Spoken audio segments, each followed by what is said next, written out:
දවසින් දවස අලුත් වන පරිගණක ලෝකයේ නවතම තොරතුරු දැනගන්න පරිගණකය.lk වෙබ් අඩවියට අදම පිවිසෙන්න. තොරතුරු යුගයේ අපගේ අනන්‍යතාවය විශ්වීය වීම බලාපොරොත්තු විය යුත්තකි. සංස්කෘතික සීමාවල සිට දුර නැතිනම් දුෂ්කර බව වැනි සාධක විසින් අප වෙන්කිරීම අවසන් කරන්නට සමත් වෙමින් සිටී. විශ්වගම්මානයක පුරවැසියන් වීම තව දුරටත් සවිඥානික ක්‍රියාවලියක් නොවේ. විශ්ව නීති, විශ්ව සංස්කෘතීන් වසර දහස් ගණනක් අපව වෙන් කළ ප්‍රාදේශීය ආකෘතිවලින් අපව මුදවා ගනිමින් සිටී.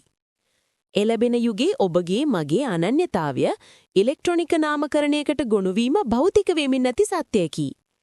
මෙම නාමකරණයේ හැඩය බොහෝ විට ඩොමේනයකට උනනවීම අපට උපකල්පනය කළ හැකි සාධාරණම තර්කයයි. දවසින් දවස අලුත් වන පරිගණක ලෝකයේ නවතම තොරතුරු දැනගන්න පරිගණකය.lk වෙබ් අඩවියට අදම පිවිසෙන්න.